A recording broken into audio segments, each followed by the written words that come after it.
हाँ A जी। ray of light traveling in one transparent medium strikes obliquely at the surface of another transparent medium.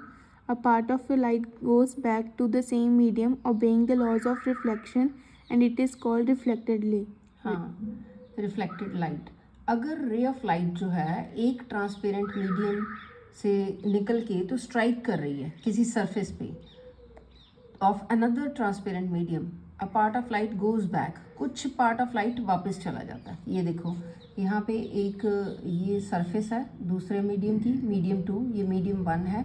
एक ray of light आई है, कुछ part जो है वो वापस चला गया उसी मीडियम में, तो इसको क्या कहते हैं? रिफ्लेक्टेड। ठीक है, रिफ्लेक्टेड रे।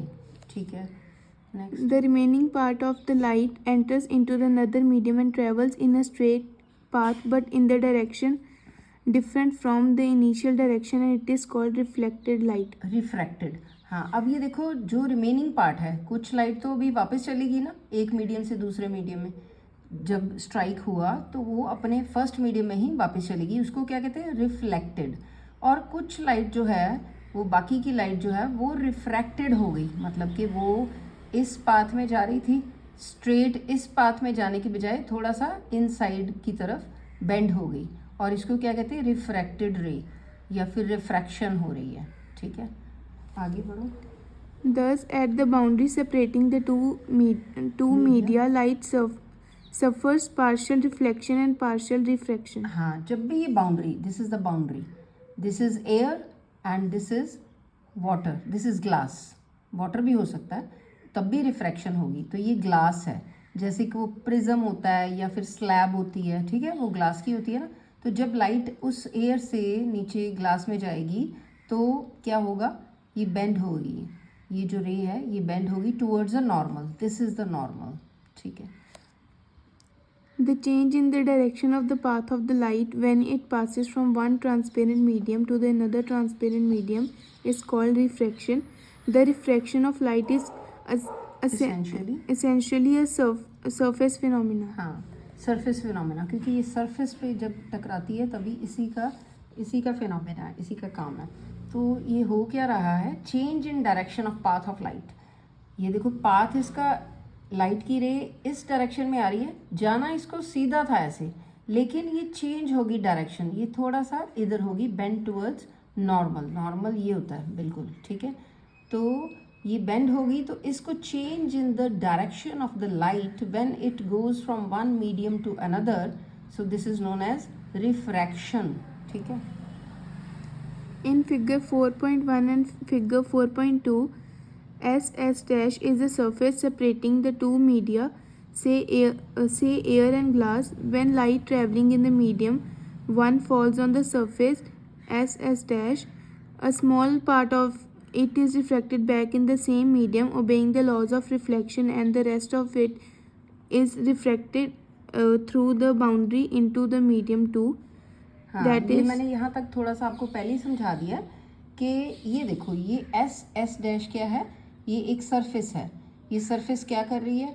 ये एयर को और ग्लास को जो है वो उसका सेंटर पार्ट है, ठीक है, उसका जो कहते हैं कि उसका मिडल है, ठीक है। ये सरफेस, वैसे सरफेस किसकी है? ये स्लैब की, ग्लास की, ठीक है।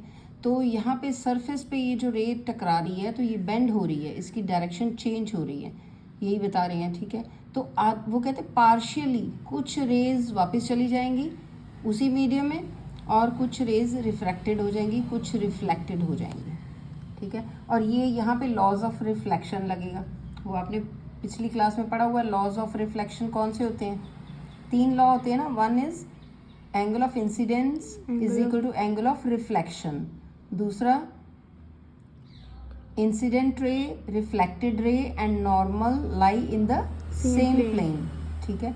ये तो ये उसी तरीके से। अब नेक्स्ट देखो क्या लिखा हुआ, that is there is partial reflection and partial refraction at the boundary surface. हाँ, The intensity or the amplitude of the refracted light will be less than that of the incident ray, because a part of that of the incident ray because of the incident light's intensity has been lost by reflection. हाँ, वो कहते हैं जो intensity है ना, intensity होता है कितनी वो तेज है रे, ठीक है, इंटेंसिटी या एम्पलीट्यूड कहते हैं। तो रिफ्रैक्टेड लाइट का, रिफ्रैक्टेड रे का जो है इंटेंसिटी वो कम होगी, ठीक है, इसकी लाइट कम होगी। Y?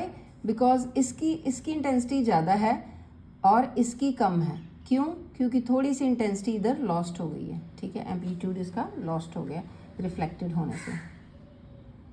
In figure 4.1 and 4.2, for the incident ray AO, the refracted ray is OB and the reflected ray is OC, and the normal at the point of incidence O is NOM. The angle which the incident ray makes with the normal, that is the angle of incidence, I is angle AON, and the angle which the refracted ray makes with the normal, that is angle of refraction, R is angle BOM. हाँ, ये आपने ये भी पढ़ा हुआ है जब आपने रिफ्लेक्शन वाला चैप्टर पढ़ा था, ठीक है, उसमें हमने ये थोड़ा हम आइडिया हो गया था एंगल ऑफ इंसिडेंस और एंगल ऑफ वहाँ पे रिफ्लेक्शन पढ़ा था। लेकिन इसकी जो डेफिनेशन है ना वो सेम ही है। Angle of incidence is the angle between incident ray and normal, ठीक है। और एंगल ऑफ, अब हम रिफ्लेक्शन नहीं करेंगे जैसे पिछली क्लास में किया था, अब हम करेंगे एंगल ऑफ रिफ्रैक्शन। आगे डेफिनेशन सेम है, is the angle between normal and refracted रे। यहाँ रिफ्लेक्टेड नहीं आएगा, रिफ्रैक्टेड रे आएगा। और ये यहाँ पे ये देखो दो डायग्राम्स है, 4.1 4.2। 4.1 में क्या हो रहा है, जो रे है एयर से कहाँ जा रही है, ग्लास में। तो when it goes from rarer medium to denser medium, it bend towards the normal. जाना इधर था सीधा, लेकिन इधर आ गई, ठीक है, बेंड हो गई। तो अब ये दूसरा जो है डायग्राम, ये ग्लास से, ये ऊपर कौन सा मीडियम है, ये नीचे रेयरर है, ऊपर डेंसर है। अब डेंसर से रेयरर जा रही है, मतलब कि ग्लास में से लाइट जो पास होके एयर में जा रही है, तो it will bend away from the normal. तो ये इसको जाना सीधा था ऐसे जो डॉटेड लाइन, लेकिन ये उधर चलेगी अवे फ्रॉम नॉर्मल। नॉर्मल कौन सा है, NOM, और सरफेस S डैश, ठीक है। और इंसिडेंट रे कौन सी हो जाएगी, AO, और रिफ्लेक्टेड रे OC, और रिफ्रैक्टेड रे कौन सी होगी आप बताओ, रिफ्रैक्ट, हाँ OB, ये वाली, ठीक है। चलो जी next. When a ray of light travels from rarer medium to denser medium, it bends towards the normal, as shown in figure 4.1. The deviation is ये हो गया ना, it bends towards the normal, तो angle R is less than angle I in this case, ठीक है। It bends towards the normal, angle R will be less than angle I। Clear हो गया ये, कि थोड़ा इसमें डाउट तो नहीं है?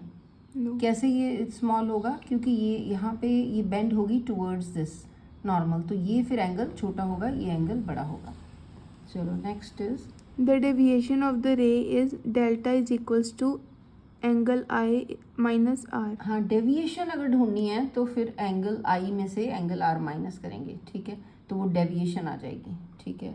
Next second, When the ray of light travels from the denser medium to the rarer medium, it bends away from the normal. The deviation of the ray is delta. ये बहुत इंपॉर्टेंट है, ये paper में भी छोड़ना नहीं है ये वाला पार्ट, ठीक है। ये बता रहे हैं bends away from normal, hence angle R will be greater than angle I। कई बच्चों को ना ये अभी तक ग्रेटर शॉर्टर में भी डाउट होता है। Greater angle R is greater, मतलब इसकी तरफ ये V का जो है ना, ये V का मुंह खुला हुआ है इस तरफ, ठीक है, और ये बंद है इधर, ये क्योंकि स्मॉल है angle. R is greater than I, तो deviation of the ray is then, पढ़ो, Then delta is equals to R minus I. हाँ, डेल्टा इज इक्वल टू, ये डेविएशन कितनी हुई, R माइनस I, क्योंकि R बड़ा है इसमें, ठीक है।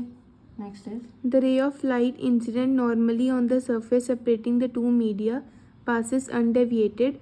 That is, such a ray suffers no bending at the surface.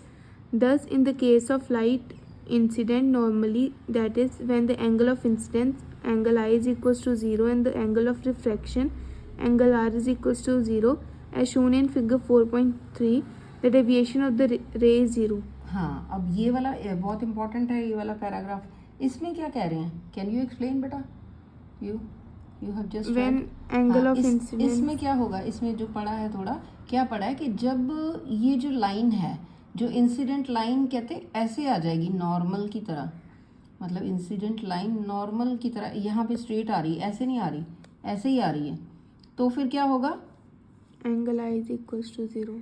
हाँ, angle I is equal to 0, क्योंकि जो इंसिडेंट रे और नॉर्मल ही सेम हो गया तो वो 0 ही होगा, एंगल है ही नहीं, तो फिर वो सीधी स्ट्रेट ही चली जाएगी लाइन, उसमें कोई डेविएशन नहीं होगी, उसमें फिर एंगल आर भी क्या होगा, 0 होगा, और डेल्टा भी क्या होगा, डेल्टा भी 0 होगा, डेविएशन भी उसकी 0 होगी, नो डेविएशन। ठीक है, ये एक्सप्लेन भी किया हुआ है इन्होंने। अगर नॉर्मल, ये देखो एरो डाला ना, इसका मतलब इंसिडेंट रे यहीं पे आ रही है 90 डिग्री में, और 90 डिग्री में ही वो रिफ्रैक्टेड रे है, इसमें कोई डेविएशन नहीं है, तो इसीलिए आर 0 है, आई 0 है, यहाँ 90 डिग्री है, तो ठीक है, इसमें चाहे रेयर टू डेंसर हो चाहे डेंसर टू रेयर हो, one and the same thing. ठीक है।